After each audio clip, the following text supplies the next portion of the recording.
Good morning. We're going to be doing this live as well as in the room here. So, how my station? Is this where I need to stand? Yeah, that's fine. Okay. Facebook Live. Facebook Live. Yeah. They get a lot of people watch them. Time delay. So I gave you these folders, and on the right side, we're going to be talking about minimizing taxes on probate and trust estates, how to plan for it during lifetime and after death. So I don't really have a specific handout on that, but on the right side of the folder is an article about wills in Florida, the elder care journey, planning with a living trust, top 10 estate planning mistakes that cost your heirs money, planning for incapacity with advanced directives with powers of attorney, healthcare surrogate designations, living wills, and pre-need guardian designations. Any of these topics will, if it's a little off the tax topic, I would ask you to just write it down and ask me at the end. But if I'm on a topic on the slide, feel free to raise your hand and ask questions. And Cassidy, we don't have a way of doing the Facebook Live questions. Not Facebook Live, but on Zoom. If they're on the They're Zoom webinar, I can see the questions. Okay. I can't do both at the same time. If you're on Zoom, then they can do the chat. And so feel free, if anybody's on Zoom, to ask us a question. You put Zoom and Facebook Live here? Yep. You have to ask the millennial. You're looking at me. Figure how you do that. I'm curious.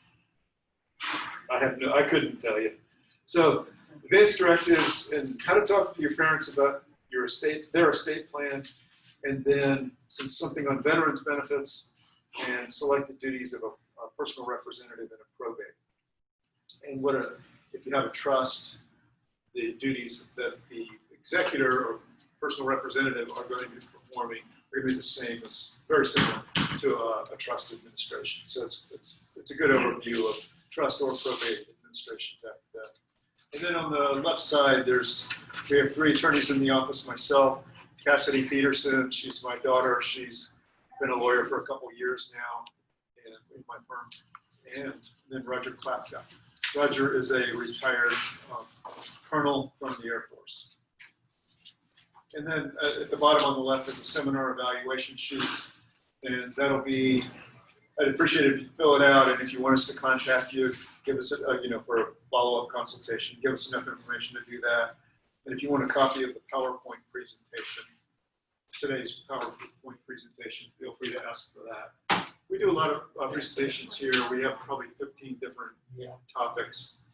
And if there's a topic you're interested in, even if it's not today, we could send you the PowerPoint on that too, if you're interested.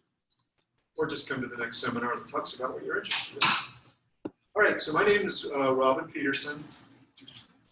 I formed the Estate Planning and Elder Law Center of Brevard about 30 years ago now.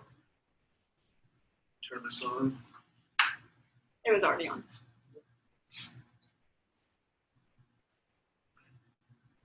So.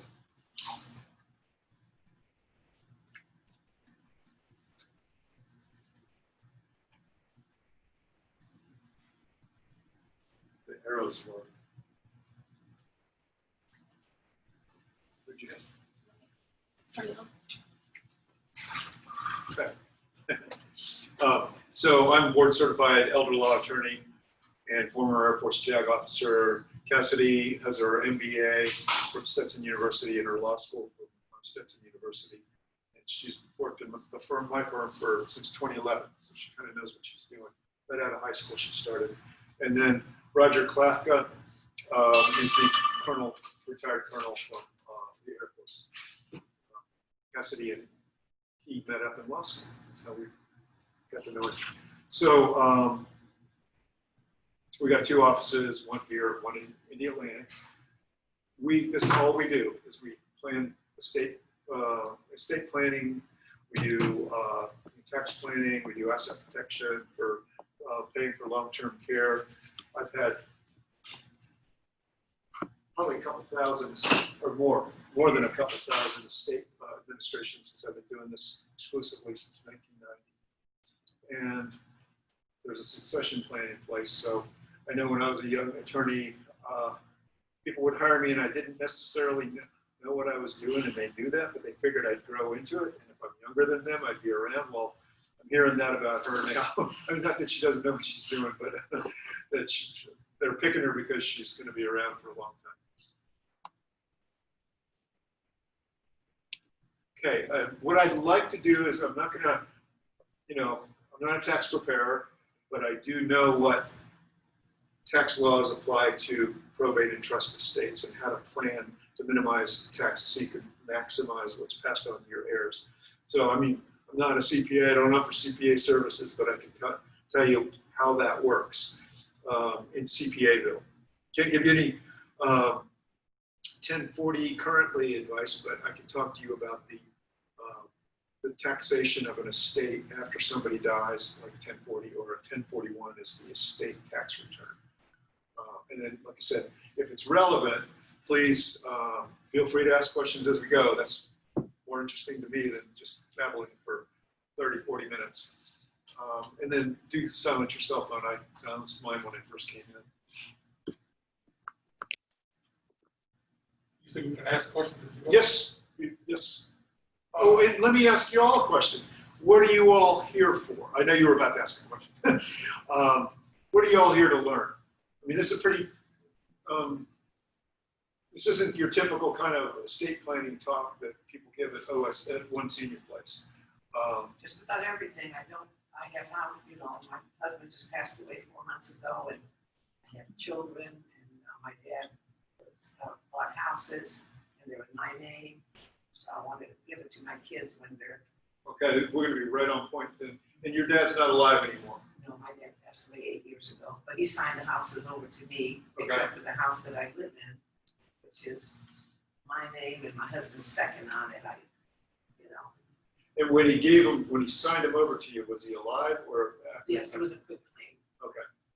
All right. So I need to talk to you about cost basis then. Are you renting them out, depreciating them? Not really. My son is living in. They're for my boys. My one boy is living in it now, and he pays me. But I only take care of the insurance. I take care of stuff, so that way he doesn't have to mess with it right now. Are you depreciating them? No, I've never done anything like that.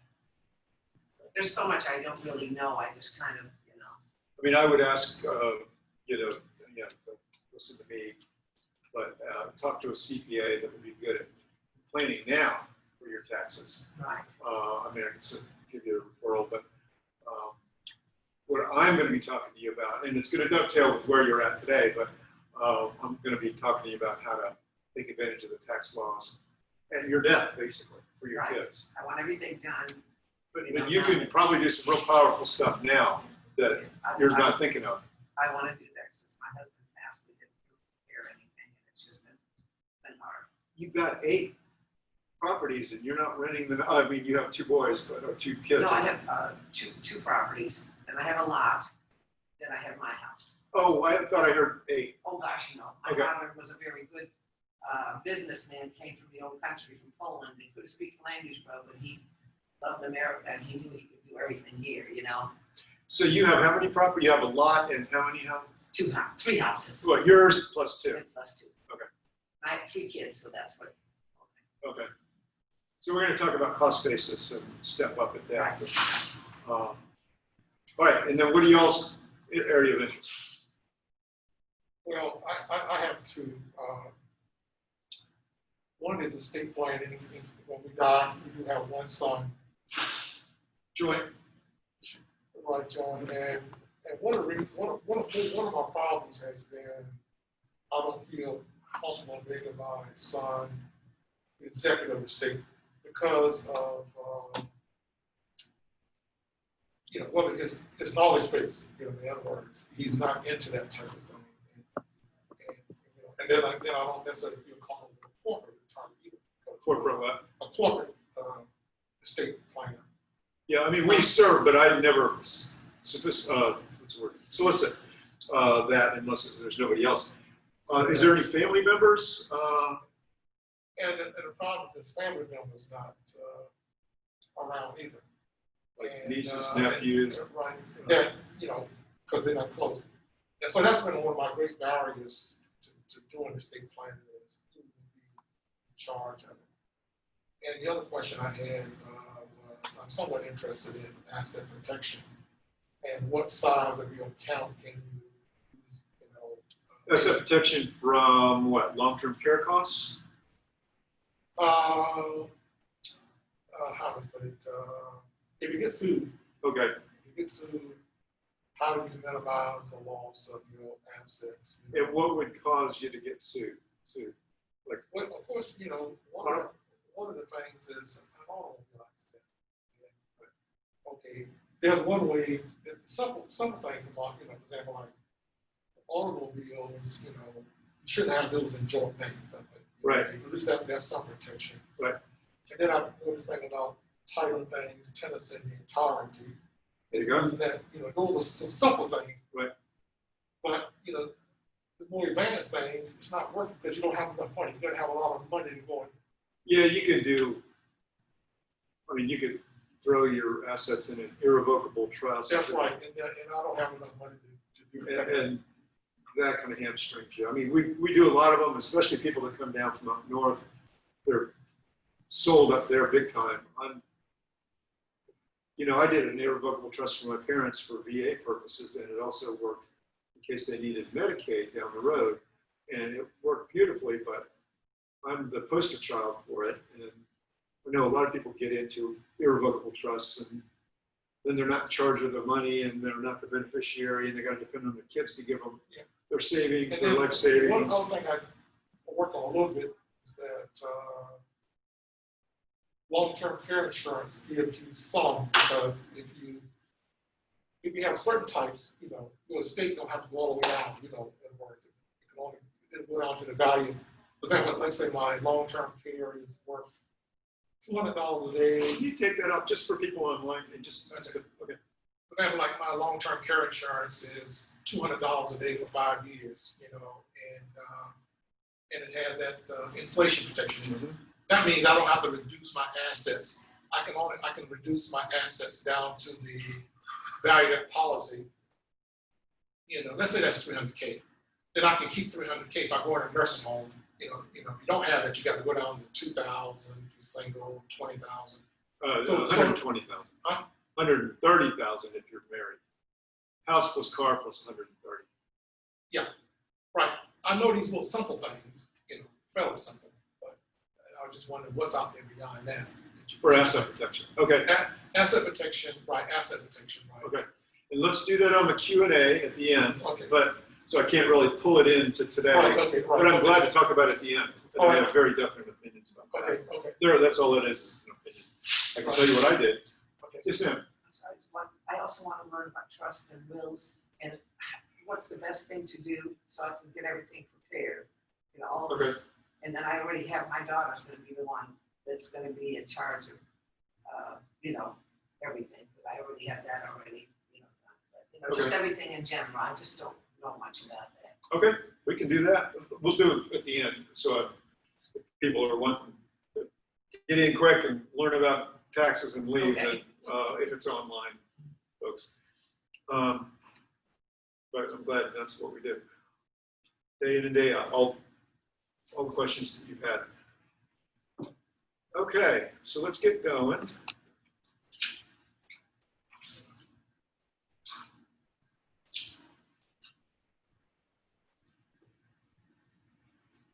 Yeah, the topics or the concepts that we're going to talk about today, very frequently and very recently, we've used them to save lots and lots of money when it came to capital gains taxes and income taxes. But the big money's in the capital gains taxes. And we will talk about that. That's one of the 4 kinds of taxes that we're going to talk about today. We've saved over 100,000 for one person, over 160,000 in two modest estates, and quite a bit more than that in not so modest estate. So the 4 kinds of taxes we're going to be talking about today are estate which means death taxes. There are estate income taxes, but there is also estate death taxes. So they're different. Well, the death tax, I'm going to call it a death tax because it's treated as the estate tax, but when the estate pays income tax, it can be confusing. So I'll call it death tax. It's not a pretty name, it's not a compliment. But the estate tax kicks in over 11, I'm just briefly covering it, I have slides on all of this. Estate tax kicks in over $1.4 million. And the gift tax also kicks in if there's an actual tax, kicks in at that same rate, over $11.4 million. Income taxes kick in at $1, you know, a few $100s of taxes after the person dies. And then capital gains is about 20% on, if it kicks in, if it applies. And we'll talk about each of these in detail. So first we're going to talk about is the death tax. And it hits at 40 cents on the dollar of every dollar above 1.5 million. It just went up to 1.58. It was 1.4 last year. 11. I mean 11. I could find this money for Yeah. I said 11.4, and that was last year. This year is 11.58. It's tied to inflation, so it keeps going up. And if you do it right, you know, it's not hard to do it right. You can shelter over $23 million from taxes if you're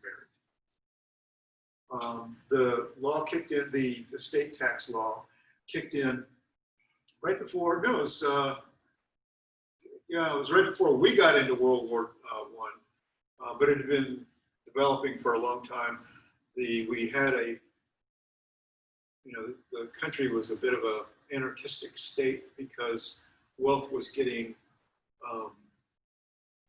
concentrated in the Rockefellers and the Vanderbilts and some rich families because there was no prohibition on passing this wealth and concentrating it generation after generation. And then those in the lower, it does sound a little bit familiar to today, but those in the lower echelons were there was nothing to go around, and there was rampant crime, riots in the streets. So the way to avoid it, the way to avoid the concentration of wealth was to tax it. And I believe back then it was taxed at 50 or 60% of every dollar above 60,000 is what I think it was originally. And then it went up to, it went up with inflation. And then in the 90s, when I was cutting my teeth on this stuff, it was a $600,000 exemption.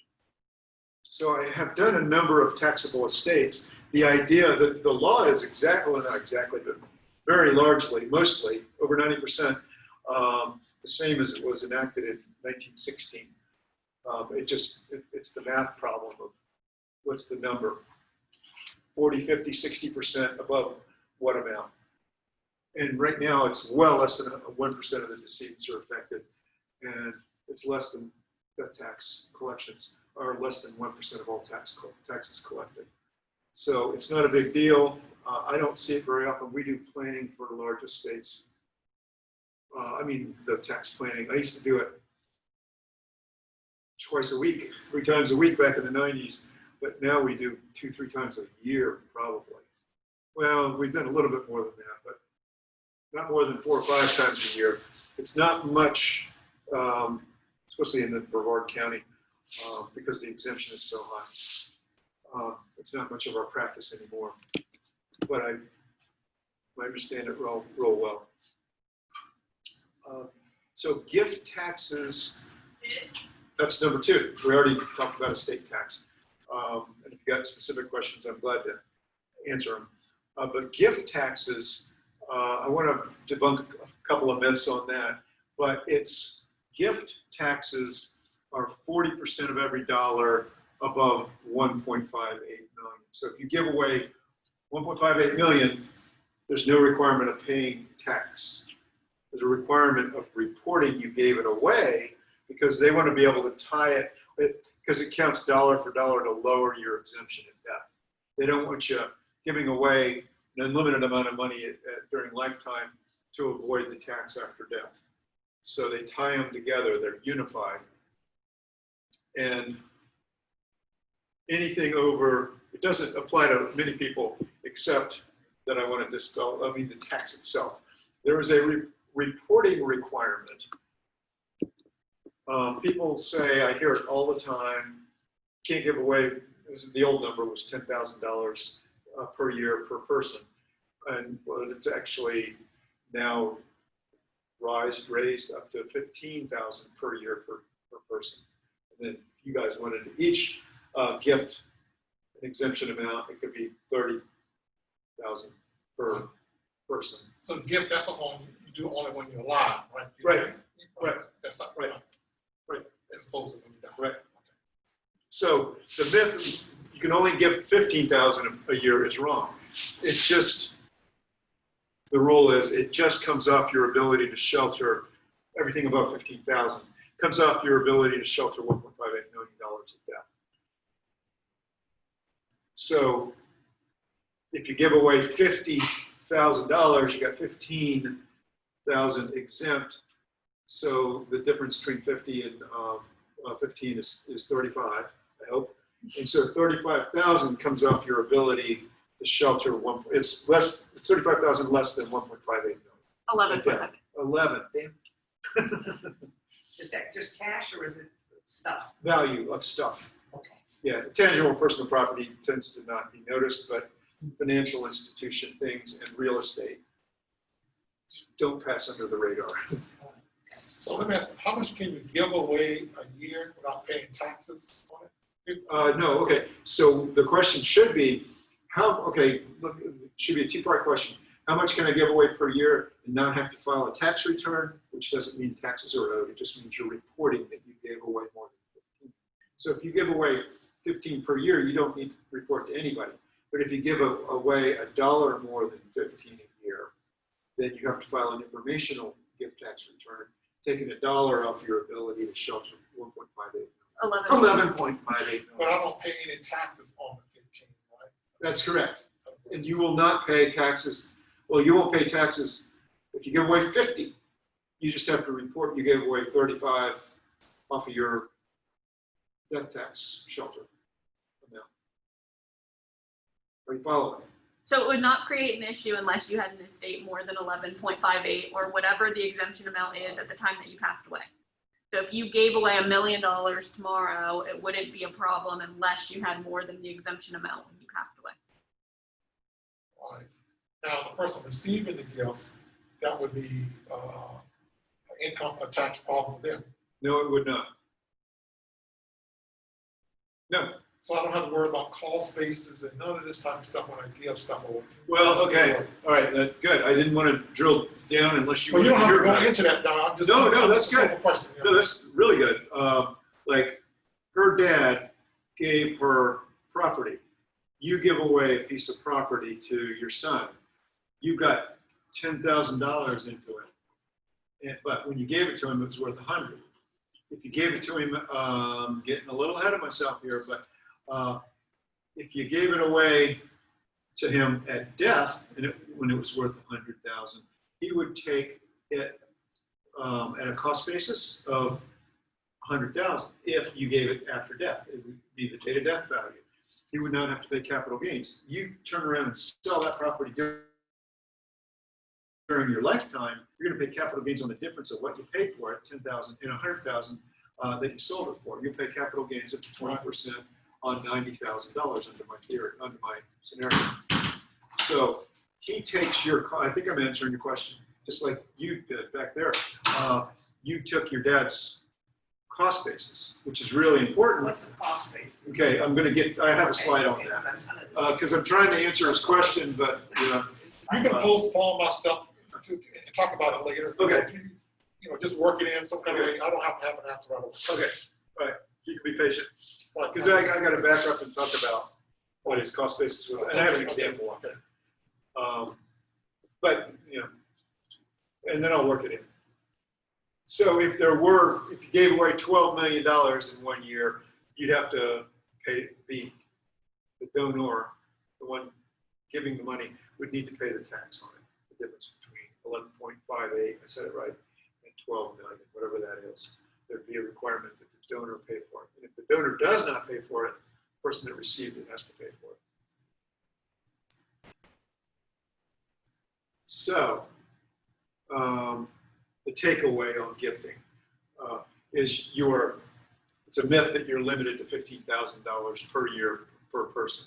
You're not limited. You just need to file an informational gift tax return. No taxes are due. That's it, unless you give away over $11.58 million during your lifetime. Okay? So income taxes, and I'm talking about income taxes on an estate after somebody dies. And this is really where the planning comes in, post-death planning. So pay attention to what the slide says. Income received by the decedent before they die is reported to them individually on a 1040, like most of us file. Income received after death is reported by the trust or probate estate. Income received after death is reported on a 1041, Form 1041. So it's going to be taxed either to the estate, the trust or probate estate, or to the beneficiaries. And realizing this distinction is the key to understanding how you can minimize taxes during a probate or a trust administration. And I'm going to get to it, but this distinction of who's getting taxed on it, the beneficiary or the trust, will make a huge difference on the amount of tax owed during the administration. And more to follow. I'm trying to make sure I understand. I'm going to move it back. But first, the second, that's just paying the normal taxes while you're living, right? Yeah. Because you receive, that's my normal situation. If you died June 1st of a year, the executor would have to file a 1040 for you if necessary through June 1st. And then for the trust or probate estate, they would have to file from June 2nd to the end of the year. Okay? Right. So you have this tax problem until these assets are finally dissolved, right? Until they're distributed. To be distributed, you got, this is part of what you're talking about. Yes. About how to handle that. There could be, you can have an administration of the estate after somebody dies, an administration, or it could be 2 years, it could be longer. So there could be quite a bit of income generated. And the reason it takes so long is a lot of times there's... This is kind of complex, all these scenarios here, it's interesting. These different situations. Yeah, there's all kinds, it never gets, my job never gets boring, because there's just different people, different personalities, different taxing. And I would think... Different family dynamics. And one of the problems I would have is making sure I got all the records and things set up. Yep. To make sure it's easy for some professional like you to help figure this out. I think that's where people get overwhelmed. I find this interesting. It's a chess game, but it's their life and it's their first rodeo. It's not mine. And the problem can be, and we can get some really complicated states where the record keeping is poor. They don't know what the assets are. They don't know if there's a business running. They don't know the status of the business. They don't have the records to be able to file the tax returns. So yeah, if you've got anything complicated beyond wages or retirement pay from pensions and Social Security, it can get complicated. And record keeping is important. The good thing is except for IRAs, income after death would include any deferred taxation during the decedent's life. In other words, IRAs, 401ks. The beneficiaries can never, unless the beneficiaries of charities, the people who are beneficiaries can never escape the taxation of a 1040, a 401k or an IRA. And there's also deferred taxation many times in annuity. So if you put $50,000 into an annuity and it's worth $75,000, so 50 and 75 at death, then for every dollar that's paid out, every $1, 2/3 of it is tax-free, but 1/3 of it is taxable to the beneficiaries. So that tax-deferred stuff, what I'm trying to say is this applies to everything but the tax, well, the concepts apply, they apply to tax-deferred, but it's got its own little set of rules. But the one for the 401k and IRA, the person inherited that they do they have to worry about cost basis. No, because it's got a zero cost basis. The question was, do they have to worry about cost basis? No. In a 401k IRA, because it's got a cost basis of 0. Because it's all taxable. So they can never escape the deferred income tax, but we can, on non-tax deferred assets, this is where the rubber hits the road. This is where it really helps to know these rules that I'm about to cover. Oh, and I'm going to back up, Cassidy. Can I see that last bullet again? Yeah. So a non-tax deferred asset is not taxable to that beneficiary. Like I think you made the comment, do they have to pay tax on anything that they inherit? Well, no, in life insurance, real estate, bank accounts, that's not taxable income to them. The only time they would have to pay tax on any portion of that is income earned after date of death. Just like the decedent was having to pay income tax earned on it before they died. But the underlying value itself is not taxed to the person, to the beneficiary. Only the income earned off of it. Right? I'll think about this one. Okay. It's too complicated. Okay. I think, Good. Yeah, like I said, almost people don't normally do seminars on this stuff. I'm probably the only person that thinks it's interesting. I mean, that are estate planning attorney types. It's very interesting stuff. So we're getting to the point now, because I got examples. The key to minimizing the income tax is, if possible, treat the estate as a conduit of the income to the beneficiaries. So the estate, which say it's a trust receives $1,000 worth of income. Don't keep it in the trust, pass it out to the beneficiaries as it's received and let them pay their personal tax rate. I will have a slide on why that makes imminent sense. Individual tax rates are almost without exception way lower than the estate income tax, or the income tax on the estate tax rates. So to pass the maximum amount of the income to the beneficiaries that's allowed to reduce the overall taxes. That's the key. Now I can illustrate. So we're only dealing with a situation where just the income that's being produced by the family, and not the actual assets itself. Right, not the principal itself. Not the principal. Okay. That's kind of the thing that I'm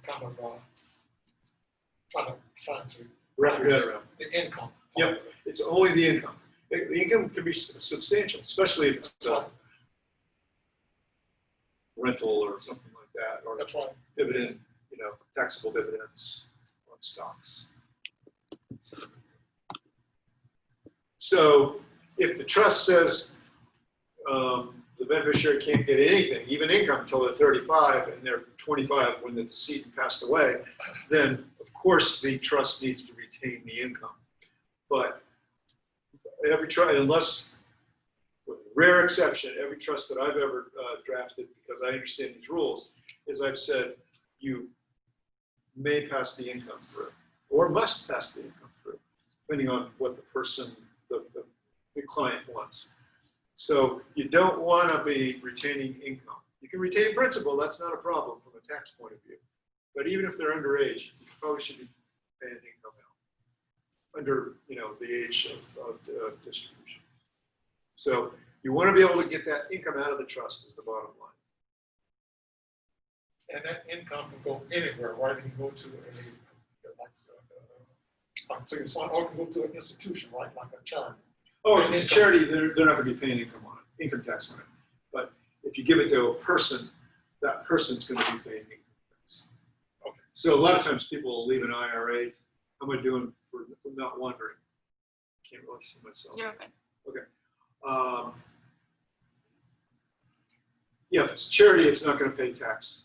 But if it's people, you want to pass at least the income out, if not principal. You don't have to pass principal out. But example, you've got some grandkids and you want to provide for college. And they're 8 now. And you want to tie it up until they're 35. Say, all income and principal that the trustee decides to give them while they're in school after they graduate high school. And then when they're 25, they get a third. And then at 30, they get a third. 35, they get a third. Well, any trust that I draft, I want to make sure that it allows income at least to go out. And then that individual can get taxed at their individual rates, which is, as you're going to see, is much lower. So take my word for it. Pass it out. Pass the income out if at all possible. So this is an example, or no, it's the reason you want to pass the income out. So estates and trusts reach the maximum, they start at 10% up to $2,600, and then it gradually increments up until it reaches 37%, which is a third of every dollar that's earned, more than a third, from say 13,000 and up of income to a trust. Individuals don't hit that maximum rate until they receive $518,000. And married, filing jointly, don't hit that until over $622,000 of income. So the trust tax rates, they hit max at 13,000, and people don't pay until they're north of 500,000 of income. Well, now let me ask, make sure I understand this scenario here. In other words, we're talking about a trust that was created before I died, right? Sure. And that's going to be passed on after death, right? Yes. That's what we're talking about. Yep. And would this apply to the living revocable trust? It would apply to the revocable living trust after, if you both did a joint revocable living trust, none of this stuff applies while either of you are alive, but at the second death, that's when this kicks in. But you can have other types of trusts where this will apply. Yeah, yes, if the trust is receiving income. Yes, Right. like an irrevocable trust, even if you created it and you're still Irrevocable alive. trust, it would apply. Yeah. The income is generated while you still live. Yes, These rules would apply. Yes. Okay. yes. We created one for my parents. It worked out, like I said, stellar. But we had to pass the income, and my brother and I were the beneficiaries during parents' life. And we always had to pass the income out to ourselves. And if dad needed it, he actually, my dad survived between mom and dad. He died at 98 about a year ago. And my mom died at 96, 2015. And this trust has been in place for 8, 9 years. But we always had to pay the income out to ourselves. But if mom or dad ever needed the money was, that's what it was there for. But it turned out they didn't need any of it, actually. Okay, so that's, you can see there's very compressed tax rates. That's why you need to pass the money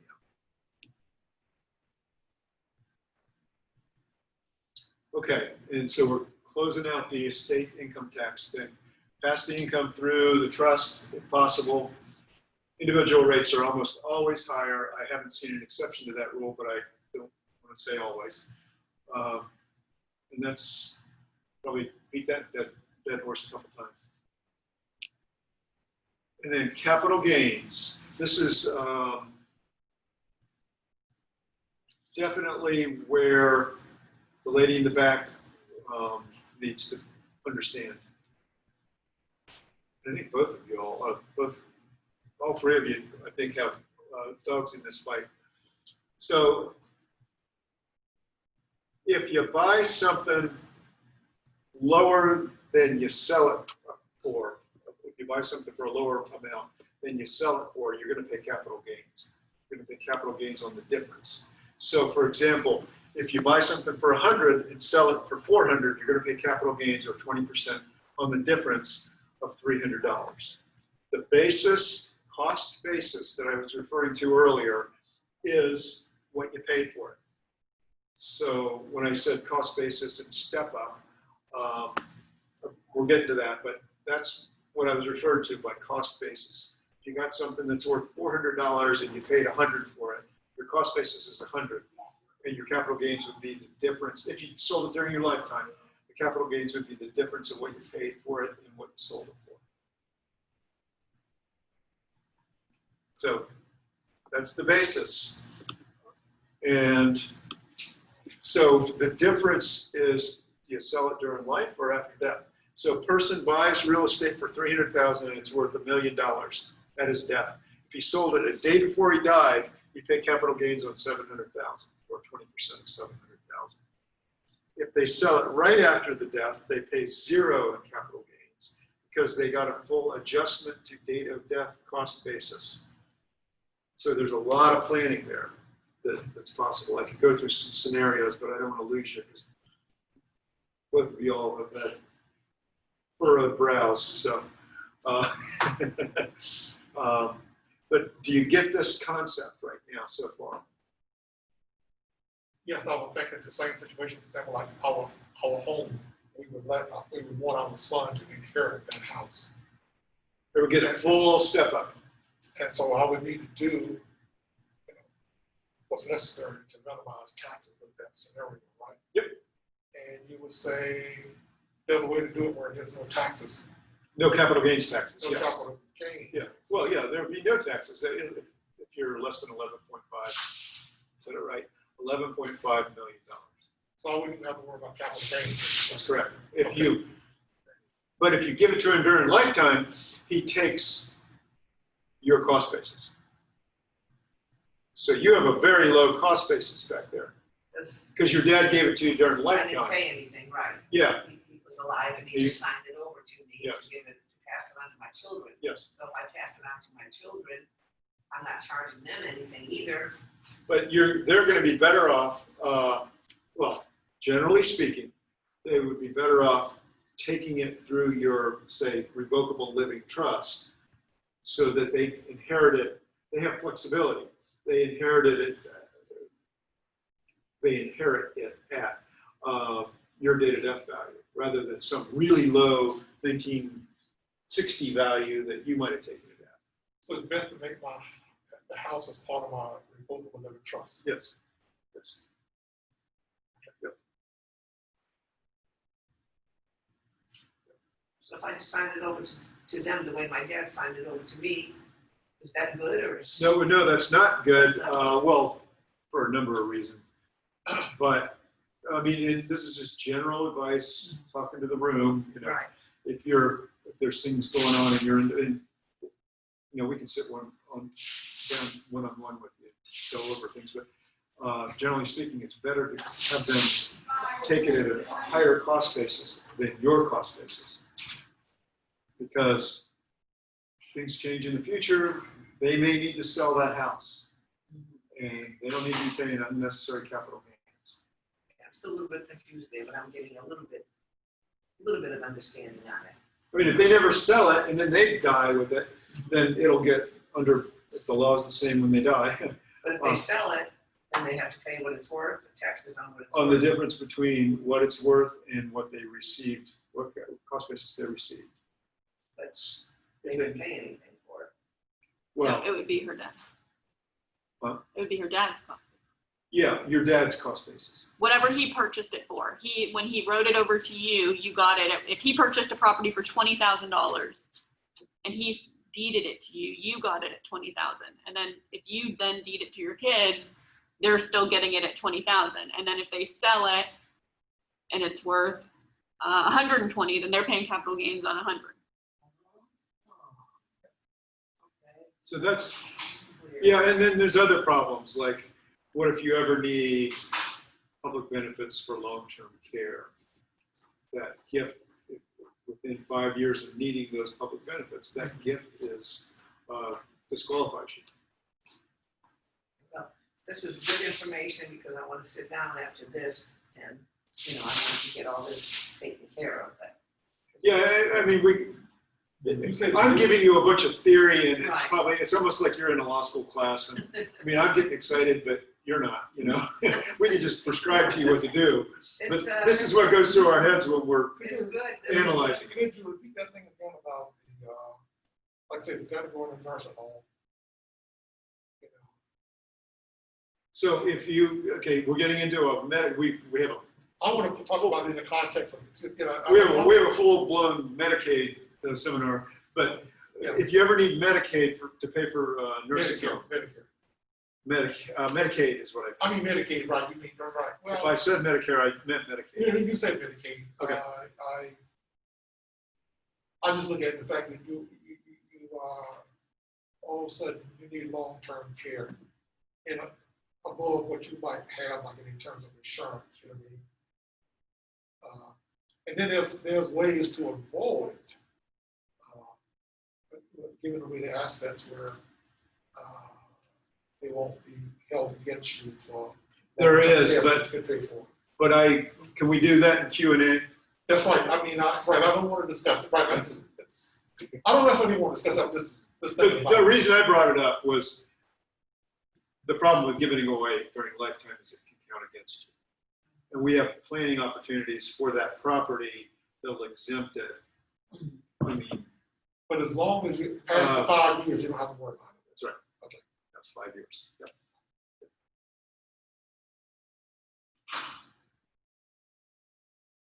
Oh, okay.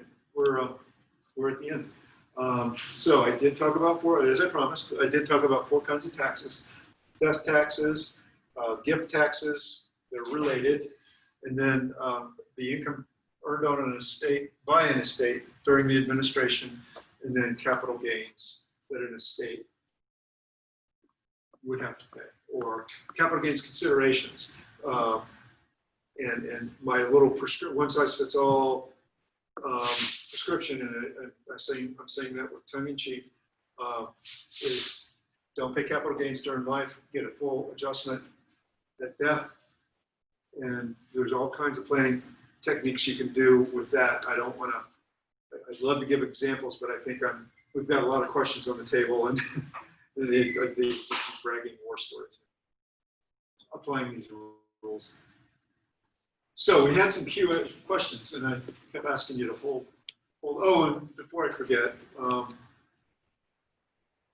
so if you want to get schedule an appointment to talk to us about estate planning, just fill this little form out and give it back to us, and just say what, where you want to, if you want to meet here, if you're okay with meeting down in the Atlantic. We have an office right on the other side of that door. And what we do that makes us a little different than most folks is we sit down every 3 years with our clients that have done estate planning with us and review everything and make sure everything's still current in the titling of the assets and the beneficiary designations are right. We can tell you when you get your plan, and we have a plan in place, but following through and changing titles sometimes can be problematic.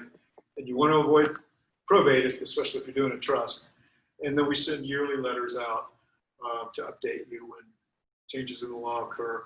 And one thing that we pay a lot of attention to is digital assets. And I like tax planning, and we do tax planning in our estate plans. We make it part of the estate planning process. And then we have regular seminars here at one senior place 2 times a month. So we're at the Q&A section. Y'all have, I kept putting you off. Well, which is better to do, a trust or a will? Or you do them both, or you do? Well, my little litmus test is a trust. Well, a trust avoids probate. And this is where the one-on-one counseling comes in. We'll ask you what you got, what's it worth, how much is, who gets it, how's it titled, who gets it, beneficiary designation, the 401k or IRA. we sit down and go through the assets. But my general finding is, depending on your family circumstances, it's simple. You have 3 children, 3 children, and 6 you know, grandchildren. if you didn't have real estate, I can just tell you now, if you have real estate, the trust is, there's no option. Well, a will is not a good option. Oh, okay. Because a will goes through probate. A will is And a, that's one thing, the probate. Probate, I hear different stories about it. It could cost you this much, it could last this long. I don't know too much about it, but it doesn't sound very good. in Florida, it's awful. I mean, it's awful from our point of view. I'd much rather help with a trust administration than a probate. We get paid more with probate, but it takes, people, they get frustrated and they kind of blame us. And no matter how I inoculate them in the beginning, Yeah. you know, I'll say, oh, this is going to take about 1.5 years. And if it takes over 1 year, they're screaming. They just get impatient. And that's the problem with probate, is there's like 4 different sections in the probate process. You got to finish section 1 before you get to section 2, before you get to section 3, before you can get to section 4. It's hurry up and wait. You get court permission to do anything you want to do. You want to sell the house, frequently you'll need court permission for it. And you have to wait for a period of time until after the, it's more than frequently, it's almost always. And you have to wait until after the creditor claim period is up, which is 3 months after you advertise, which is several months down the road from when you filed your paperwork to begin with. So you got none of that with a trust. You can settle it as soon as you have a death certificate. You can start settling. So you don't have to do the probate. You can avoid doing probate. There's no court. Probate is the court process overseeing the affair, handling the affairs of a decedent. And if you have somebody designated to do that. It is public record, whereas a trust is private and can be done without court permission. But the good thing about a trust is what I just said. You know, it's fast, efficient, private. But the bad thing about a trust is it's fast, efficient, private, and there's not the oversight that a probate has. So what do you mean by oversight? Like make sure judicial it's oversight. done right? Yeah, we've had Make sure nobody's getting trustees. something, you know. We've had trustees, nefarious trustees, able to turn on a dime a lot quicker than if they required a probate. So the trustee would be, let's say, my daughter, she's the one who's gonna, I trust her to do everything 100%. So. Does she get along with her siblings well? Oh, definitely. Yeah, Okay. her brothers. Well, that's trust, and do they all get along? That's Yeah. major. Yeah. Yeah, so trust is a better way to go. Because you can get it done in a quarter of the time or less. That includes everything that I have that I want to give away. Tangible personal property, you know, you've got different ways of passing assets. You can do it by right of survivorship, joint tenants right of survivorship. You can do it by beneficiary designation. You can do it in a trust. You can do it in probate. And sometimes That's it's a something mix if I and make match of an everything. An appointment, that's with something, that's like you would tell me everything would be what's best for me, you know. Yeah, that's the deal. I'm giving you this Right. theoretical stuff. And you're wondering, how does it apply to me? What am I doing? You Right. know, I and we to got to know- look at yeah, everything. I'd like to know exactly what is best for me, and I want the person to, you know. Yeah, I can tell you what I would do if I were you. That's, you know, can't tell you what to do. Right. And some people go, no, I'm not going to do that. I'm going to do this. And I'm going, great, as long as I told you. You know, you're thinking it through and you're making judgment calls for a reason. So that's all I can ask for. Qualified person that knows, you know, I'm not qualified in any of this stuff. I'm just taking an insight. I can give you the counseling and advice, but whether you follow and I'm the last one to say I got ego in this game. You got to do what I tell you. But I've learned as I get older, people want to be told what to do, and I'll sometimes tell them what to do, and then I'll go, but if you don't, it's okay. You know. Okay, I understand. Okay. We've punted kicked some Yeah, well, cans I down guess the I have hall. a general question. This is about what's called protecting the asset creditors. Yeah. I would say based on the value of the state, I mean, let's say you got a 500,000, a 1 million, 5 million. where in there do you start worrying about protected assets? Well, you don't have to worry about, that's And umbrella insurance is another thing to stick in there also to Right. help out with this, you know what I mean? right. So how do you Right. factor all that? So I can tell you what I did. did. I can tell you what I do. What I did. Since Cassidy started driving when she was 15, we made sure that, well, we put the car title in her name, so it wasn't attributed to us. Yes, there's can be some arguments that, you know, whatever they do when they're minor can be attributed to the parent. So, but it's more of a further stretch kind of than if the title of the car is in my name, because I want to control the car. They got to do more work to get to you. If Yeah. you hadn't done that. Yeah. Right? And then so I went out and got up my personal car insurance. I talked to a guy that does personal injury. He recommended $1 million on my uninsured motorist. And then I went with the same insurance company, it was USAA, and got an umbrella policy for another $1 million. And that covers that million in the car insurance. And I'm giving this a kind of a Reader's Digest version, but it's called uninsured or underinsured motorist. But it also, if I take somebody out and it's my fault, I got coverage for them, you know. So it's not that much more. It was $400 a year or something to go from 100, 300, 100,000, 300,000, 100,000 per person, 300 per incident, and you can get up to 300,000. You can get up to 100 or 300,000. What about the liability on the home? So wait, let me finish. Okay, Because you were go talking about car. Well, the umbrella covers that too. So you got $1 million worth of coverage if somebody takes you out, you know, under your car insurance, or you take somebody else out. Plus you got the $1 million umbrella or more if you want. And that cost me, when I did it 10 years ago, it was like $160. Now it's $320 extra a year for the umbrella. And that covers my home, if somebody slips and falls or whatever. So, I mean, that's where I would go. And that's where I did go. I mean, you can do some fancy LLC, limited liability companies, and those can be pierced so easily, and they give you a false sense of security, and then you got another maintenance tail keeping them up. Unless you're worth tons of money and you've got lots of rentals, and you've got a big family you could spread the ownership through, umbrella's just the way to go. Get good insurance. Yes, because the umbrella, they do have minimal liability that they have on the house. Yep. Things like Yes, exactly. And they required me to raise my uninsured motorist up Right. in order to get that $1 million umbrella. And I was happy to do it because it had the benefit of what I said.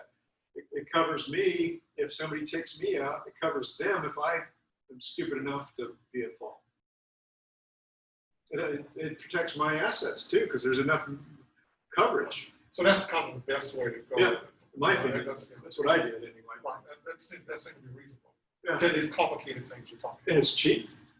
I mean, extra $400 or $500 a year to get $1 million worth of coverage on your car, another $350 on the umbrella. Why not? And that's through the car insurance. Yeah, the car insurance well, at least in my case, USAA, they wanted me to have, if they were going to write the umbrella policy, they needed me to have the car insurance so they could watch it with them and keep it high enough, you know, the million. I think I could have done 500 / $1 million, but I went ahead and took it up to $1 million. It was so cheap. They tried to talk me out of it because they said that'll make you a target for a lawsuit. And I said, yeah, but you're the actual target, not me. What other questions do we have? Long-term care insurance, were you asking about that? Somebody was asking about that? Or you already have it? You already have it. I do have, well, Yeah. I know about mine. I'm not too sure about hers. I know if you have it, inflation protection, you know. And if my math skills are right, you can get up to $6,000 a month. Is that right? You said it was I think $200 a day. I think mine was $200 a day when I got it with inflation protection. Oh, so it's more than that now. I don't know, we don't have that much inflation, right? Inflation, but yeah, well, I would think that, Nursing homes are the nursing home, they're 10 grand plus a month. I think that probably how much you got to pay for the nursing home has gone up more than what inflation is. Yep. And so that's a little hole there. A little delta. Yeah, you've got about 6 grand of coverage, but you stand to pay out 10 grand or more per month. Right. 10 to 11. That's right. It just matters how far you go with this, right? Yeah, exactly. And what your income is like. If your income's good, then the difference, the delta is made up with that. Right. The long-term life insurance is a policy that you buy, and that would be for you to, when you have to go to a nursing home or something like that. Like if I don't have life insurance, and I want, Okay. You're saying what's throwing me off, either you really know what you're talking about or you're making them, you're mixing words up. There is a long-term care policy that's based on life insurance, which is a good investment. I don't know what kind you have, whether you're paying by the year or whether it was just sort of some lump sum you gave them with the benefits. Mine just fixed amount Per year, okay. You have the traditional kind of insurance like a car insurance or a house insurance.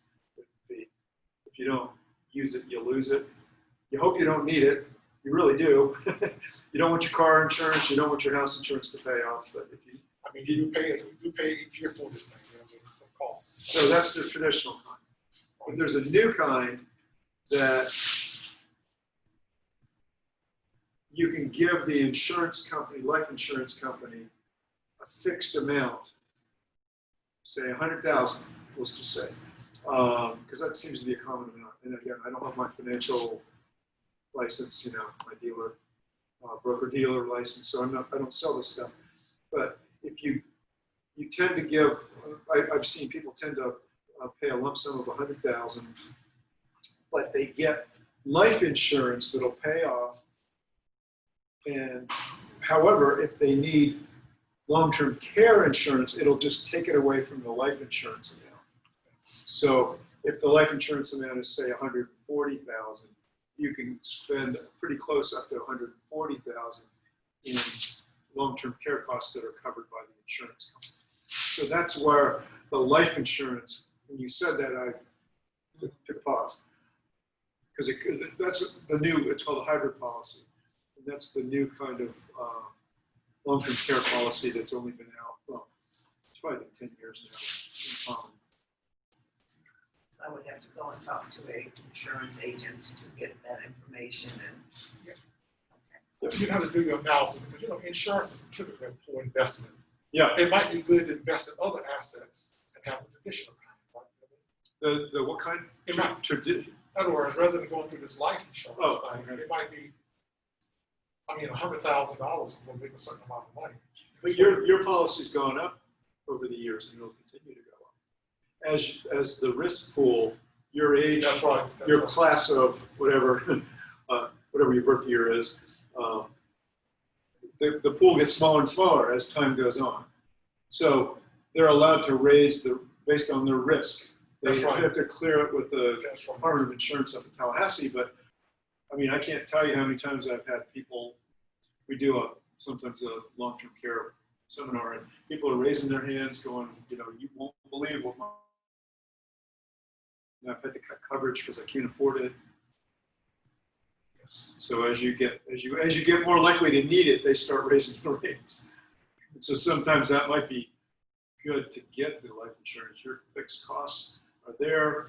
If you don't need it, you hope you don't, then your heirs get more than what you gave the insurance company at the end.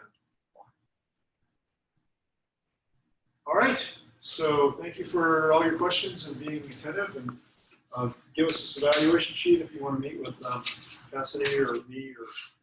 You get a business card also, just in case rather than. Oh, we don't have business cards on here.